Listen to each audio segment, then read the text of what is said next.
Fala galera do Los Borrachos, estamos começando aqui o pré-jogo para São Paulo e Ceará pelo Campeonato Brasileiro. Estou aqui junto com o Fabião, camisa pesada, para conversarmos sobre essa partida. Partida essa difícil, né, Fábio, para o São Paulo. Em outros jogos anteriores, São Paulo jogou com visitante, com jogos difíceis, e o empate era até aceitável, né? Mas nesse caso, algumas circunstâncias favorecem ao São Paulo e é necessário vencer jogos difíceis também. Não vai só viver de jogos fáceis em casa, empate fora. Então chegou o momento do São Paulo vencer um jogo difícil como mandante. E aí, quais são os caminhos? Afinal de contas, o Ceará tem peças importantes. Eu assisti depois do jogo de São Paulo, o jogo do Ceará. Mendonça é um ótimo jogador, faz uma movimentação ali interessante, vai dar uns duelos interessantes, né? De jogadores do Ceará com o São Paulo. Como é que você vê aí o São Paulo para essa partida? Marlos, ainda estamos traumatizados, né? Pelas mudanças do Rogério. Tomara que o Rogério não mude três, né? De uma vez, nem quando tiver o resultado, né? Eu estava conversando com o rapaz lá no Morumbi na quarta-feira e a gente estava tentando entender, né, qual a linha de raciocínio. Mas vamos lá, esse passou e vamos para esse outro aí. Marlos, eu não vi, mas na quinta-feira eu estava vendo como o Ceará jogou. E o Ceará é um time que tem um contra-ataque rapidíssimo, cara. Meu Deus do céu, cara. Se defende bem. Exatamente, um time alto, forte, entendeu? Mas é aquilo, né, cara? Eu acho que o São Paulo dentro do Morumbi, né, acredito que umas 30 mil pessoas, né? Vai ser um horário bom, né? Sábado à noite. Né, sábado, os embalos de sábado à noite, eu acho que teremos no Morumbi, acho que de 30 a 40 mil pessoas, eu acredito, aí sendo otimista. Essa torcida vai ter que empurrar o time e eu acho que é igual você falou, o São Paulo vai ter que fazer uma partida aí convincente. Eu vou te falar, Marlos, se eu vou para esse jogo aí, como o Ceará tem um contra-ataque, Marlos, eu entraria com 3 zagueiros. Eu sempre deixaria um na sobra exatamente para o contra-ataque. Porque o contra-ataque do Ceará é um contra-ataque muito rápido, vindo pelo tal do Speed Mendonça, que realmente está jogando acima da... Olha...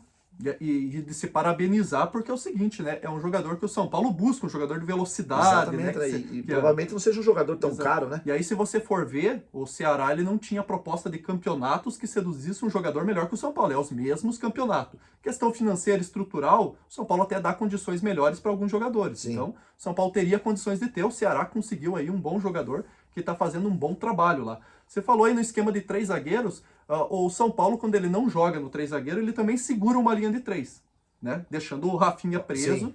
E soltando mais à esquerda. Não seria também aí uma solução? Você acha que esse embate, que é um embate que eu queria chegar assim, alguns jogadores vão ter aí uns embates interessantes.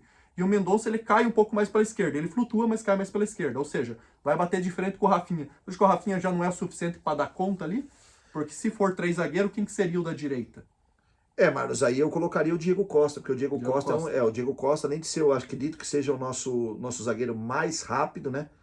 E é o nosso zagueiro que tem jogado bem. Tem jogado bem, teoricamente tem se postado melhor, visto que o Arboleda é o cara do cabeceio, é o cara que seria o do meio, e o incomparável Léo Pelé, que ficaria na esquerda, né? Eu acho assim, Marlos, o Rafinha para o Speed Mendonça, eu acho que assim, talvez ele aguentaria aí um tempo, entendeu? Porque o cara joga numa intensidade violenta, visto no jogo que eu vi ali.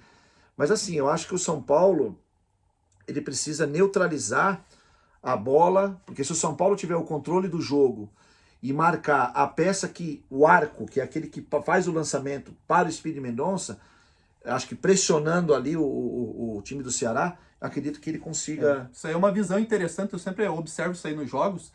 Geralmente a gente se preocupa com o cara que recebe a bola, né? Que é o craque, que é o cara que... mas o cara que lança tem que estar livre, com condições de enxergar, para fazer um passe. Né? Se o São Paulo encaixar uma marcação ali na saída, a bola não chega, né? E se não chegar, o cara passa fome, né?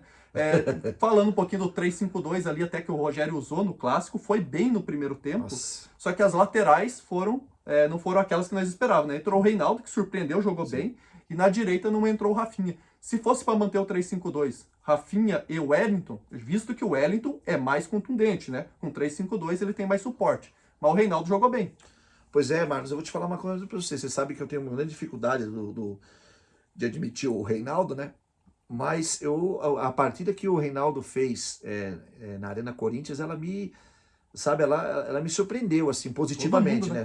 Positivamente, principalmente pela Assim, eu achei ele um cara extremamente... Ele tava ligado no jogo. Pois é, cara, ligado no jogo, assim. Ele entrou para jogar um clássico. Exato, assim, uma coisa que é difícil você ver nele, né? Sempre aquele cara que sempre tá... Você não via ele brigando ali.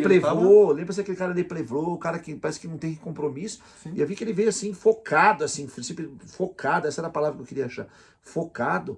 E fez uma fumaça enorme.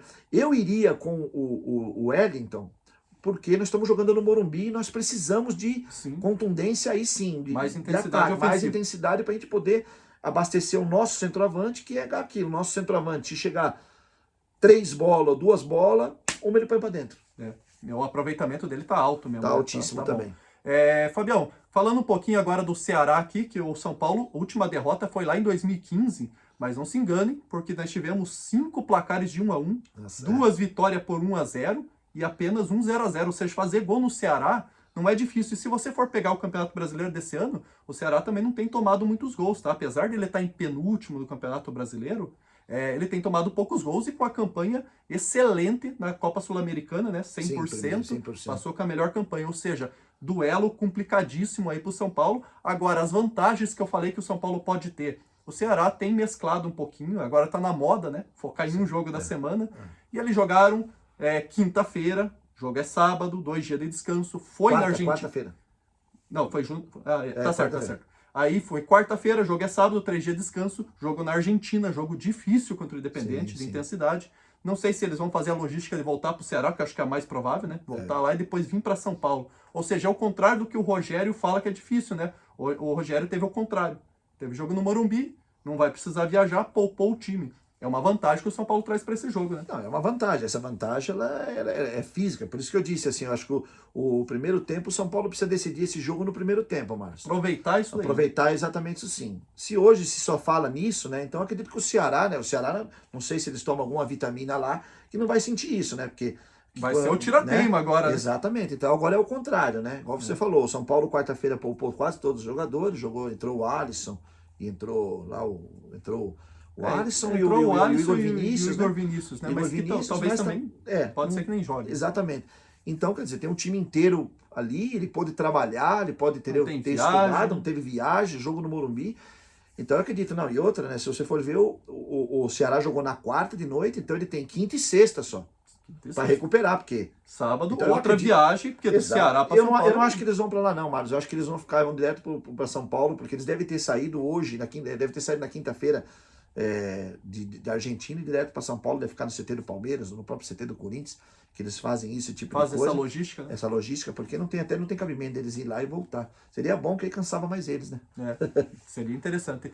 Vamos falar um pouquinho sobre histórias do jogo São Paulo e Ceará, porque eu tenho uma história, eu já vou falar primeiro, para você não pegar, você deve ter outras. Porque foi num São Paulo e Ceará que eu vi 2 coisas únicas na vida. Eu vi o Sidão defender uma mano a mano com o atacante, e eu vi um gol do Bruno Pérez. Acho que o único com a camisa do São Paulo foi no São Paulo e Ceará. Lembra desse jogo? Você estava nesse jogo aí. Foi 1-0 o gol do Bruno Pérez, mas antes do 1-0, o atacante do Ceará escapou, saiu no mano a mano. E o Sidão pegou a bola. Pois e naquele lance ali eu já falei, pronto, 1-0 pros caras, né? O Sidão pegou. Você vê que aquele jogo foi interessante, porque foi um jogo que já o São Paulo ele já dava infelizmente, dava jeito que estava caindo de produção. Dava indícios, né? Indícios de que estava, exatamente, a palavra certa é essa, indícios que estava caindo de produção. E o São Paulo ganhou, acho que foi os 33, acho que o gol foi no final. Foi no segundo tempo ali, uma bola que sobrou e ele fez o gol. É verdade, Márcio. Márcio, eu lembro um São Paulo e Ceará que eu me lembro, foi um dos que o meu avô levou a primeira vez, acho que foi em 1981, em que o São Paulo fez 5-0 no Ceará, no Morumbi. Acho que o Serginho Chulapa fez 3 gols nesse jogo. Eu lembro que o avô me levou. Assim, logo quando assim que comecei em campo de futebol, o avô me levou e eu lembro desse do Ceará eu lembro que na época eu tinha 7 anos e eu perguntei pro meu avô se era o Santos que estava jogando. Ele falou, não, é o Ceará. E meu avô nasceu no Ceará, né? E ele sempre foi Fortaleza. Então já tinha aquela rixa dele já.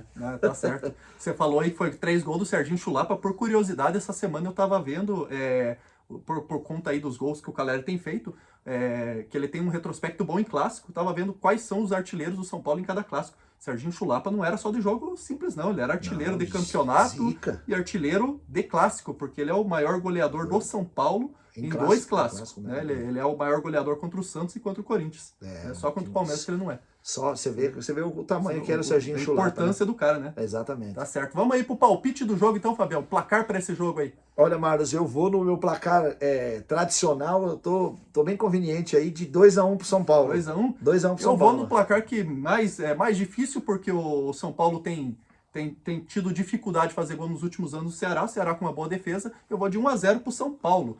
Lembrando que essa sequência de vitórias do São Paulo no Morumbi, né? Já são 12 mandando. 11 no Morumbi, uma em Barueri, mas são 12 como mandante. Que é um recorde desse ano que quebrou justamente o do Palmeiras, que era 10. Sabe quem quebrou a sequência do Palmeiras? Foi o Ceará. Ceará. O Ceará. Foi no primeiro jogo do campeonato, né? Foi já no comecinho do campeonato. Esperando, tomara que isso não seja nenhum tipo de coisa para nós. Pode vir a ser um adversário aí nas próximas fases do Sul-Americano. Acredito que sim, Marcos. Ao andar da carruagem, o Ceará deve ser um dos adversários do São Paulo aí nessa Sul-Americana, sim. Então é isso aí, pessoal. Vamos ficando por aqui. Se inscreve no canal, participa deixando aí sua opinião, deixando seu joinha e... Estaremos lá, eu e o Marlos dessa vez. Estaremos lá na Kombi do Caveira, Sanduba, o melhor pernil do Morumbi. Estaremos lá, rapaziada, quem quiser ir lá pra gente conversar, bater um papo, tomar uma cervejinha, falar um pouco do jogo. Estaremos lá, beleza? Valeu, pessoal. Até mais.